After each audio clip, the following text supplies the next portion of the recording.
to start. And oh, they have like a whole ass talent tree? Items. This man seems Waka. And that sort of thing. Which Final Fantasy should I play?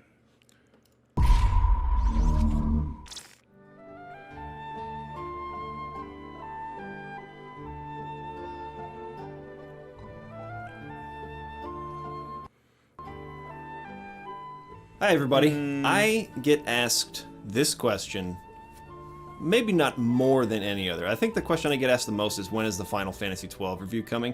But probably next most often is, which Final Fantasy should I start with? Each Final Fantasy game tells a totally different story in a different world with different characters. I heard, and so a lot of the... I heard Final Fantasy 12 was really bad. The common elements that are retained are, you know, things like chocobos, moogles, the names of items and accessories, references to the other games, and that sort of thing. There is no was that dude's name Waka Waka? References to the other games, and this man seems Waka. and that sort of thing.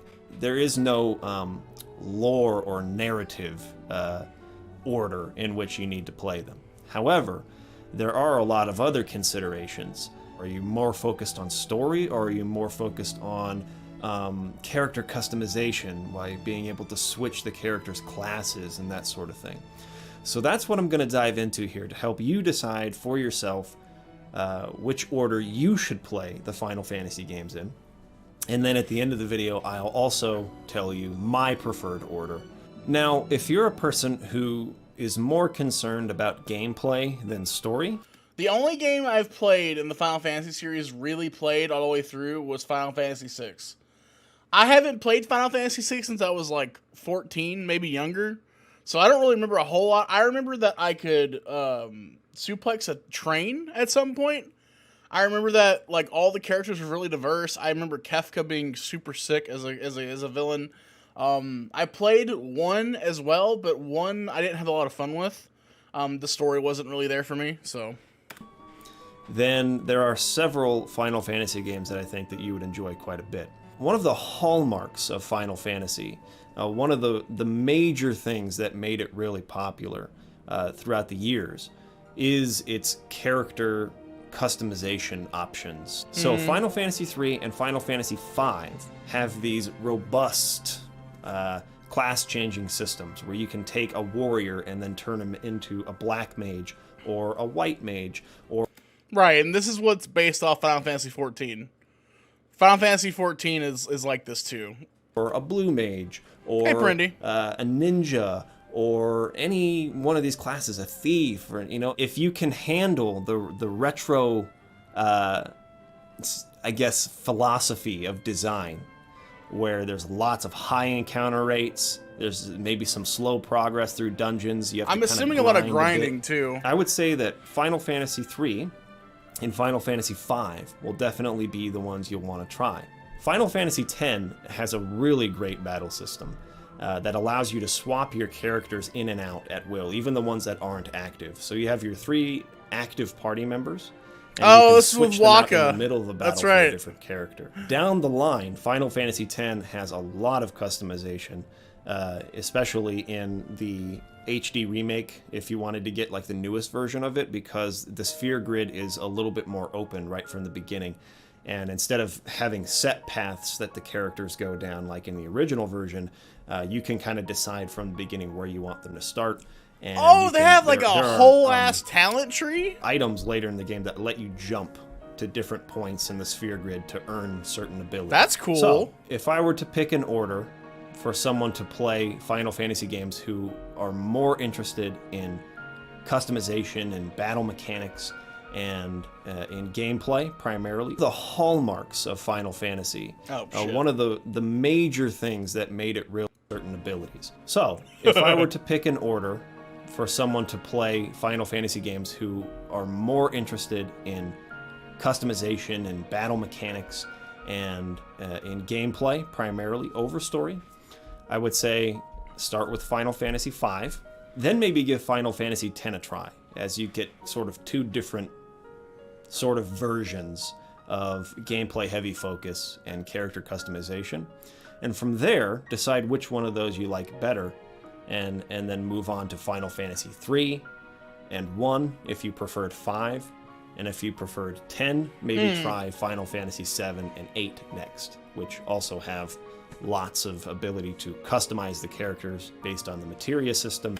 I'm pretty sure, unless we're going to play the remake of 7, I'm not playing 7 on stream. I just want to mention that real quick. Pretty sure it's not going to happen. In 7, and the junctioning system in 8.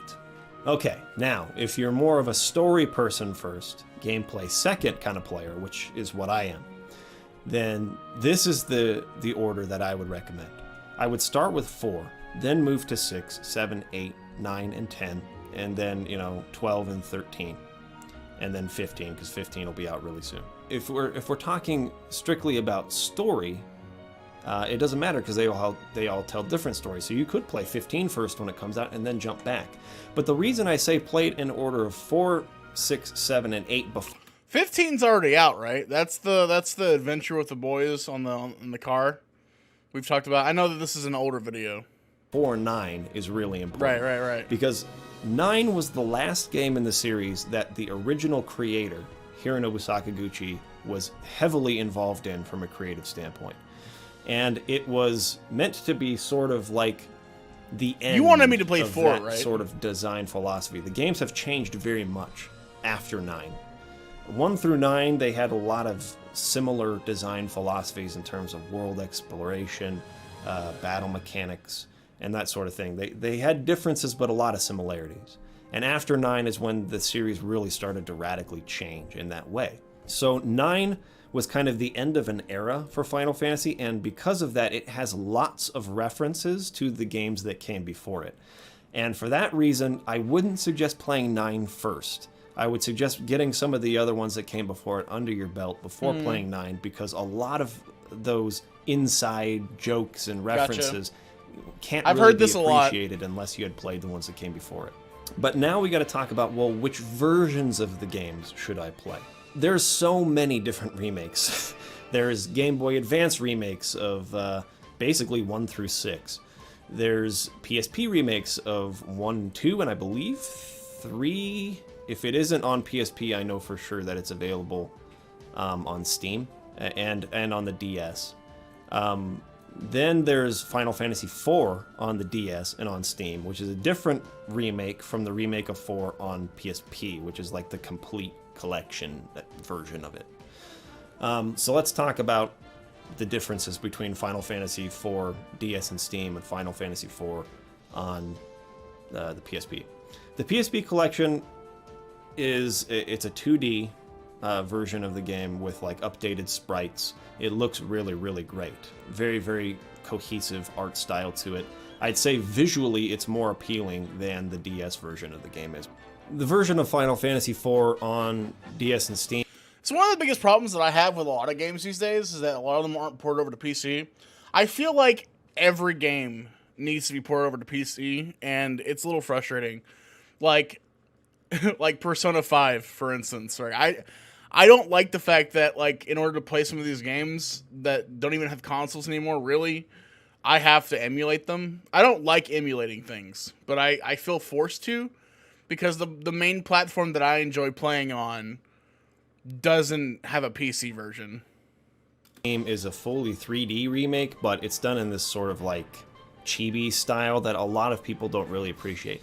However, I really like the writing, the way that the dialogue is written in that game. It's a lot more like, I wouldn't call it necessarily Shakespearean, but it definitely feels like elevated. That guy's got to be a dragoon. He looks way too cool. Feels like a little more archaic. And it's done really well. It also has voice acting, which is pretty darn good for a Nintendo DS game. The DS version is really nice for me because I really like the writing and the performances of the actors and everything. I think that adds a new element to the storytelling that you don't really get on that PSP remake of the game. So again, sort of depends on your preferences there. Are you more of a visual person, or are you more of like a story and a writing and a performance kind of person? The Final Fantasy IV remake on the DS is The Dark actually Knight. Oh, really okay. difficult, though, especially in comparison to the original Super Nintendo North American version, Super Nintendo version of the game, which is probably the easiest of all the Final Fantasies. It's a total cakewalk. I wouldn't even recommend playing that version, to be honest. I would go with either the PSP remake or the DS or the Steam remake, because they offer more challenge. It's not just like you just breeze Oh, through you get to every play fight. as Cecil? Final Looks like Fantasy it in that 5 area. and 6, again, they have remakes that have been done on the Game Boy Advance, which people really... I'm also heavily considering the first game we play outside of 14 for story is going to be Octopath Traveler. I've heard a lot of good things about Octopath Traveler, and I have it, so... like. The thing about the Game Boy Advance remakes is that the sound quality is a little lower, so some of the music doesn't sound quite as nice in those versions. And I'm a big music guy, so I like to play the versions that have the best music. So for that reason, I would stick away from the Game Boy Advance versions personally, but if that doesn't bother you, they're really great versions. Final Fantasy V on the Game Boy Advance, I think, is kind of universally seen as the best version of the game.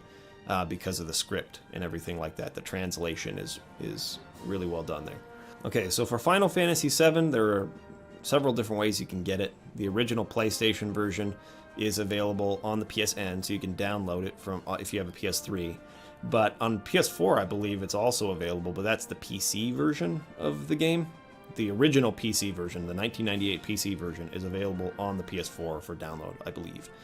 And then you can also get it on Steam. And on Steam, there's lots of mods that you can install to sort of change the character models. I've done a playthrough here on the channel where I played through the whole game with some mods installed. So it's a lot of fun in that way if you want to do that.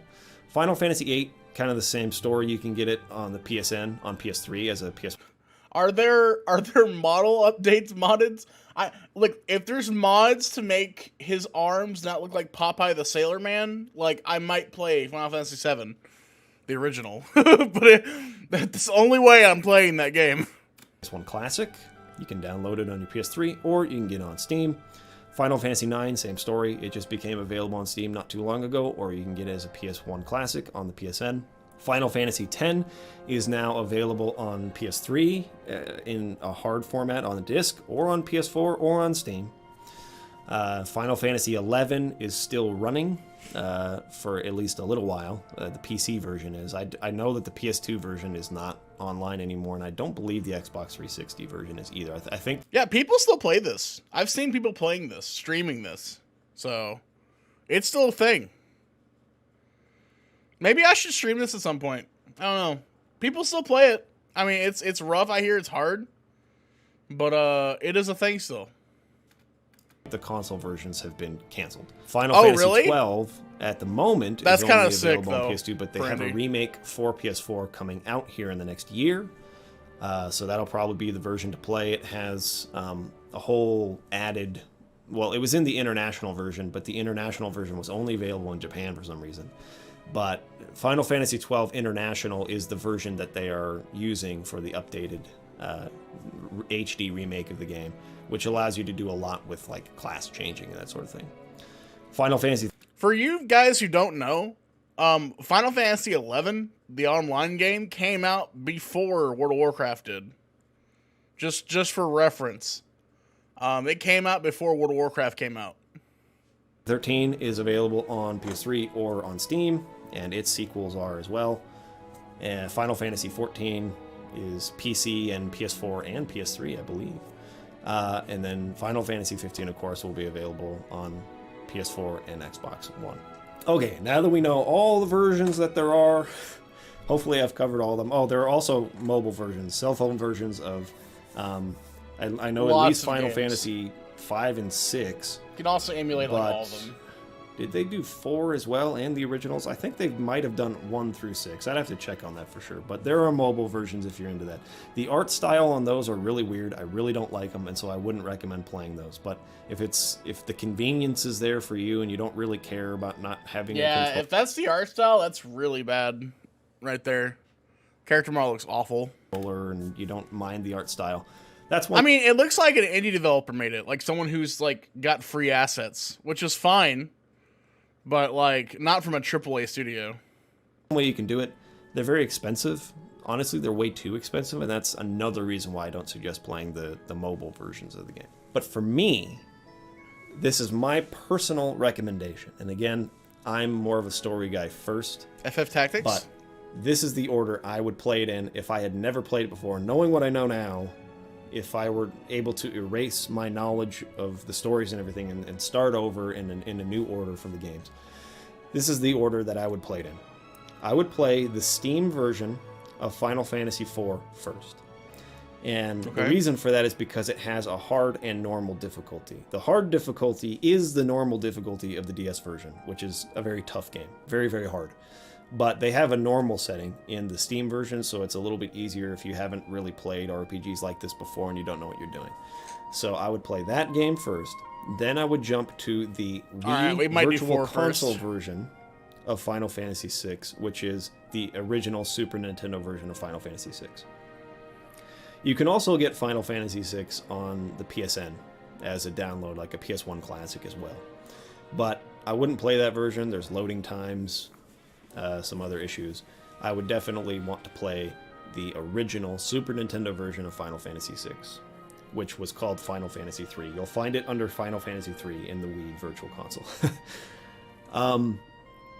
Then I would play Final Fantasy VII, and I would want to play the Steam version of that just for the options to do. Oh, are these the new models? If I wanted. This is the modded models for Final Fantasy VII. I think this is like good, right? So I think what they did here is I think they took out the combat model from the fighting mechanic, and they put the actual fighting model inside the game.